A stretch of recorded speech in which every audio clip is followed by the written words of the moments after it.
ዓለምን በብዙ የፈተናት ላለው የአየር ንብረት ለውጥ የማይበገር ኢኮኖሚ ለመገንባት የሚያስችሉ ዘርፈ ብዙ ስራዎችን ስትተገብር የቆየችው ኢትዮጵያ የአረንጓዴ አሻራ መርሃ ግብርን ተግባራዊ አድርጋ የመፍትሄ እርምጃዎችን መውሰድ ከጀመረች ሰነባብታለች። አሁን ደግሞ ታዳሽ ኃይልን መሰረት ያደረገ ኢኮኖሚን ለመገንባትና የአየር ንብረት ለውጥን ለመከላከል ለሚያስችሉ ተጨባጭ ስራዎች ትኩረትን ሰጥታለች። ትራንስፖርት ዘርፍን ከብክለት የጸዳ አካባቢን የማያውክ የሰው ልጆችን ጤና ተስማሚ የሆነ እንደውም ደግሞ ኢትዮጵያ ያላትን ሪሶርስ የሚጠቀም የትራንስፖርት ስርዓትን ለማድረግ ያለመ ነው ማለት ነው። እያደረግንም እንገኛለን።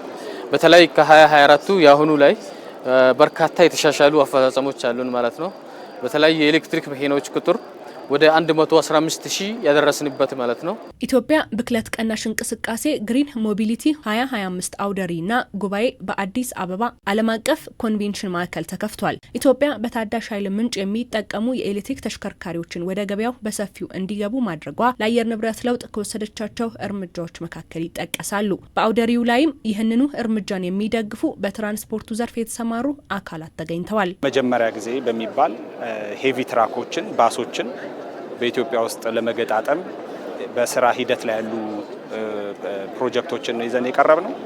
በአሁኑ ሰዓት ከሻክማን ከሚባል የቻይና መንግስት ከሆነ ትልቅ ግዙፍ ድርጅት ጋር በመተባበር ኢትዮጵያ ውስጥ የመገጣጠሚያውን ስራውን እየሰራን ነው።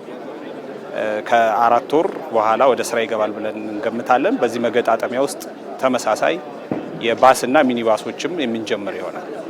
የደረቅ ጭነት የሚሆኑ ኤሌክትሪክ ተሽከርካሪዎችንም የመጀመሪያዎቹ ናቸው። እነዚህ በሀገር ውስጥ ከህዝብ ትራንስፖርት በተጨማሪ የደረቅ ትራንስፖርት ላይም የራሱን አስተዋጽኦ ለማድረግ ጥረት እያደረገ ነው። እንግዲህ እነዚህ ባሶች ከኋላ ያሉት እዚሁ ደብረ ብርሃን ከተማ የተገጣጠሙ የህዝብ ትራንስፖርቶች ናቸው።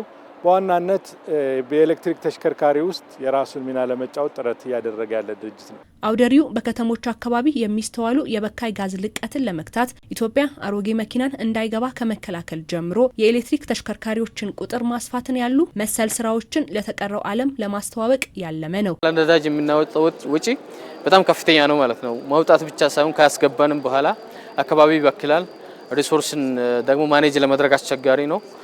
አካባቢን በመበከሉ ብቻ ሳይሆን የከተማ ነዋሪዎቻችን ጤናማ ህይወትን የሚያውኩ የማይድኑ በሽታዎችን ምንስ የሚሆን የግሪን ሃውስ ጋዝን ማኔት ያደርጋል ትራንስፖርት ሴክተር። ይሄን ዜሮ ማድረግ ነው። ሁለተኛ ደግሞ የኤነርጂ ወይም የኃይል ሉዓላዊነትን እውን ማድረግ ዓላማ ያደረገ ነው።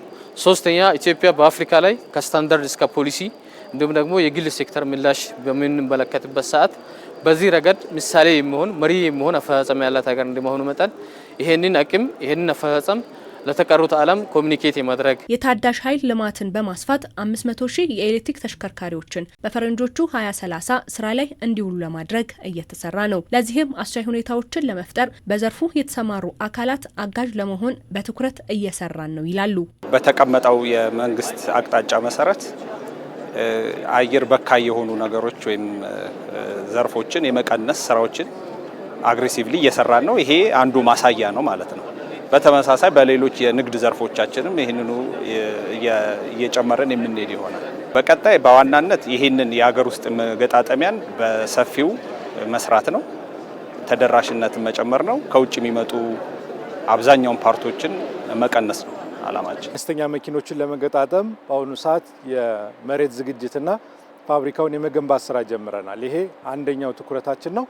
በሁለተኛነት ደግሞ እነዚህ የጋዝ ከነዳጅ ከዲዝል ወደ ጋዝ የሚቀየሩ መኪኖችን እሱን ሂደት ለመጀመርም በሂደት ላይ ነው የምንገኘው። ሶስተኛ በአገሪቱ ያለውን የኤሌክትሪክ ቻርጀር ችግር ለመቅረፍ በአሁኑ ሰዓት ከ22 ኪሎዋት እስከ 480 ኪሎዋት ከፍተኛ አቅም ያላቸው ፈጣን ቻርጀሮችንም በአሁኑ ሰዓት አስመጥተን ለገበያ እያቀረብ ነው የምንገኘው። አሁን ደግሞ ቀሪ እቅዶቻችን አሉ። በ2030 ላይ ወደ 500,000 የኤሌክትሪክ ተሽከርካሪዎችን እንዲኖሩን እየሰራን ያለ ነው። ለዛ የሚያስፈልጉ ኢንቨስትመንት፣ ለዛ የሚያስፈልጉ ትብብሮች፣ መቀናጀቶች እንዲመጡ ለግል ሴክተርም ደግሞ ኮንፊደንስ የመፍጠር ዓላማ ያደረገ ነው ማለት ነው። ብክለት ቀናሽ እንቅስቃሴ 2025 ኤግዚቢሽንና ፎረም የኢትዮጵያን ብክለት ቅነሳ መርሃ ግብር እንደሚያግዝም ታምኖበታል።